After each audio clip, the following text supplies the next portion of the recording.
Okay, next up on the Chalkman block. I mentioned this briefly before. Laura Kate Dale was staging a protest against the BBC. Now, the BBC is a prestigious organization, always a respected journalist. What could they have done to piss off Laura Kate Dale? How would be their name? The answer is this article by Carolyn Lowbridge from October 2021. And I mentioned this when it came out because it was pissing off people. But the article is essentially a letter to the BBC about how, as a lesbian, she felt, and she and her friends felt, that transbians were pressuring lesbians attracted to women to have sex with men in dresses who still had their dick. And they basically said that transbians were super rapey. And the BBC ran this letter because it is a valid concern and something that is not even an unpopular opinion. It's just something that you're not allowed to say. And trannies are so fucking mad that the feminine penis has been exposed for what it is that they have organized an in real life protest against the BBC, which has materialized in Laura Kate Dale posting hundreds of fucking tweets, because that's what basically amounts to their activism. And there is a nice picture that I featured, but it's not here. Oh no. Where it's like here it is. It's a small crowd of people outside the BBC and people from London, from that area. People who I feel very bad for, said even though it's right next to them, they actually didn't hear anything about this. So it's not a very successful thing. And really, I'm sorry, but look at these fucking people. Look at them. Let me try to describe some of them for people who can only listen. Oh. So I see a couple like trans flags and like lesbian flags. First off, a lot of them are wearing their masks because even when trying to tear apart the system, they can't expose each other to COVID. Half of them have an unnatural hair color.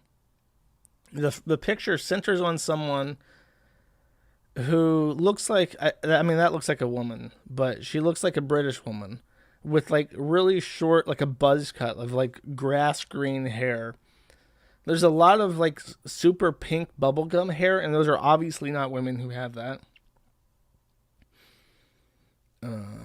They're basically all dumpy. They all look like take a potato and then let a little bit of mold grow on top. Some real fancy exotic mold, different colors, all warning pigmentation, letting you know that this mold will fucking kill you if you put it in your mouth. And they're just standing around holding signs and flags to let the BBC know that they're displeased with being known as rapists. And that's and they're in front of a very nice building, by the way, which is a bit of a shame because it's in England. But that's basically this protest, and that was headed by Laura Kate Dale.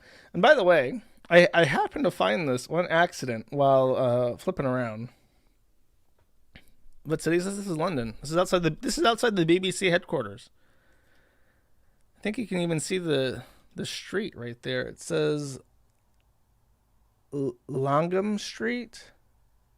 I can't read British, but it's back there in case you want to check it on your own. Turfs don't speak for me, that one sign says. The BBC's bigotry is putting trans folks in danger.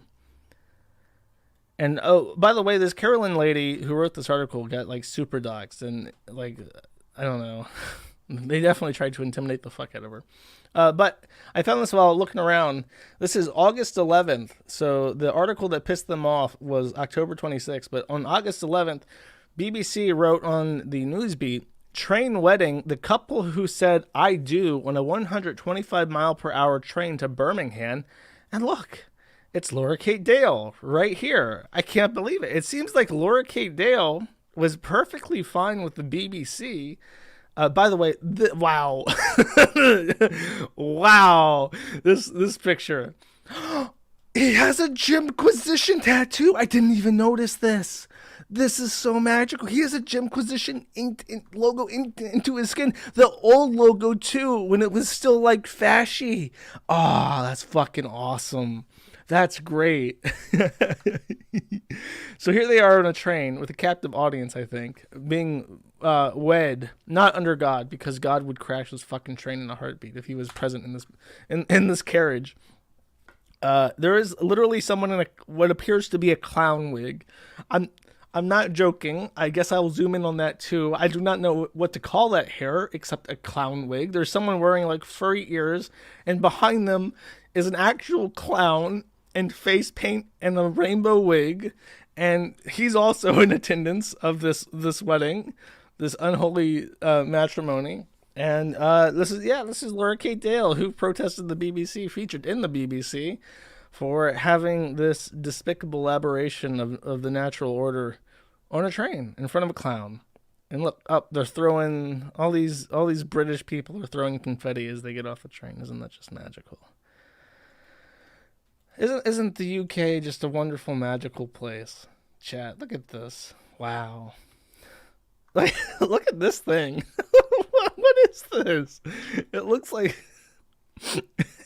Why is its nose so pointy? This looks like a natal woman who is like masculine, and she has like a comically pointed nose. Just wait, it's so sharp. It looks like a chef's knife.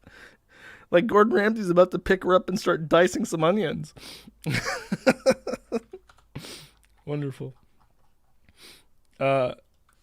By the way, in case you forgot, I need to bring this up anytime I mention Laura Kate Dale. Laura Kate Dale very infamously made a tweet where on the stretcher after surgery, they tweet out a picture of themselves with the 5 o'clock shadow saying, "I have a vagina."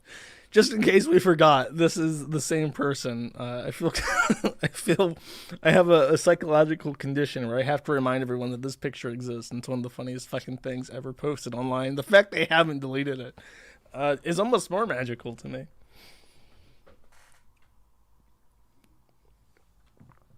Just fantastic, Joe.